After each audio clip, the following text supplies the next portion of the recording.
Hey, so I found this video of a former police officer with his take on the Tyre Nichols tragedy, and I just want to know your thoughts. Of course, it's not my video. If he asks me to take it down, I will. So let's just jump right into it. So I know this is going to be an unpopular opinion, but a lot of people have reached out to me and asked me to talk about the Tyre Nichols death at the hands of 5 black police officers, Memphis Police Department. And the reality is, it came as no surprise to me.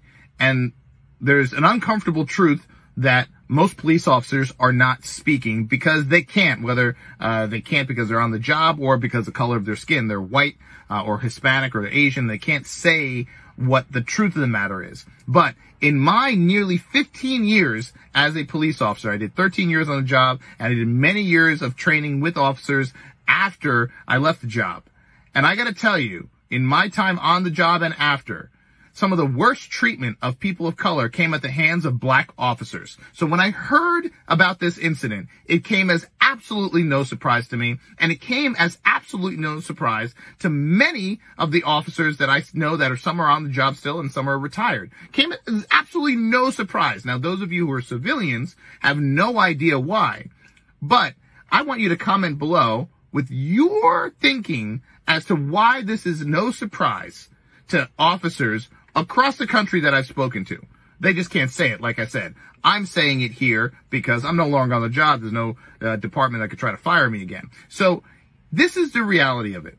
For some reason, there seems to be this notion and that all this violence against people of color is always at the hands of white officers. White police officers pull someone over, they're going to shoot you, they're going to kill you.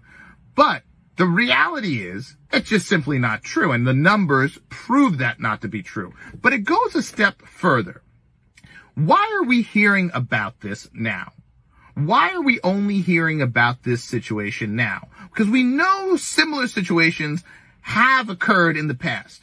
Now, let me ask you this.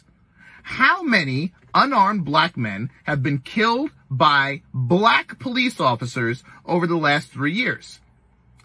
And who got killed? What are their names? Now, I know you can't tell me that because the media never talks about when a unarmed black man is shot and killed by a black officer.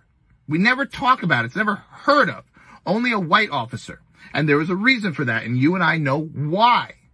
So now, mark my words, moving forward in this next few months, next couple of years, we will definitely hear about an unarmed black man being shot and killed by a black officer.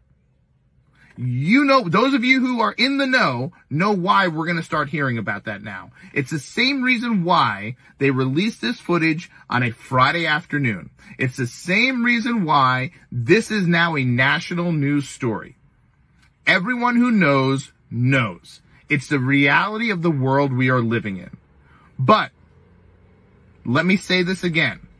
The fact that 5 black officers beat this man bloody while handcuffed, hitting him like a carnival punching bag, kicking him. He's calling out for his mother. This comes as absolutely no surprise. It's the same conversation when you talk to people about the violence in Chicago. The people on one side of the argument say, oh, well, you can't talk about black on black crime. That doesn't really count. That doesn't count. It's those same people who are now bringing you this story. And for some reason, now it counts. And guess what? The next time a black officer shoots and kills an unarmed black person, it's going to count. Mark my words. Because right now, in this moment, it needs to count. It needs to count.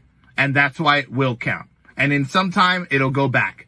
And the media will no longer talk about it. But right now, the media is going to talk about every instance of it. Mark my words. There's a reason for it.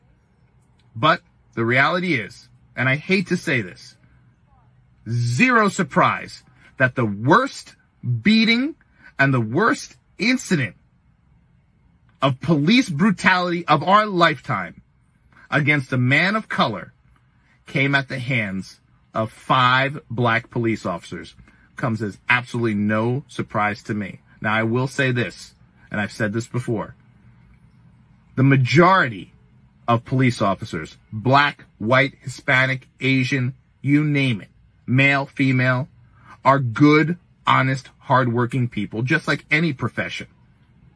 However, just like in any profession, there is an element of people, and I worked with them. I dealt with it. Those of you who know my story know what I had to deal with in terms of racism from the top of the agency where I worked in Wall, New Jersey. I dealt with it directly, personally. It's there. But I'll tell you this. There's something different when it comes to how black officers, not all, some, treat black suspects and black civilians. We've all seen it, but no one talks about it. It's troubling and it's disturbing. And in this incident, it led to a young man's death. Once again, pray for his family. Pray for all the cities that are about to burn. And when we know nothing's going to be done about that, you know, politicians like Kamala Harris will bail them all out, raise money and things like that. So I'm going to go further into this on my YouTube channel at The Situation with Suresh, because I can't go too deep into it here on this platform without getting blocked or banned or whatever. So head over to the YouTube channel. Link is in the bio. See you next time. So I know you guys hate long videos, but I really want to talk about this. Let me know in the comments below how you feel about it. And if you made it to the end, thank you so very much. And I'll see you next time. Bye.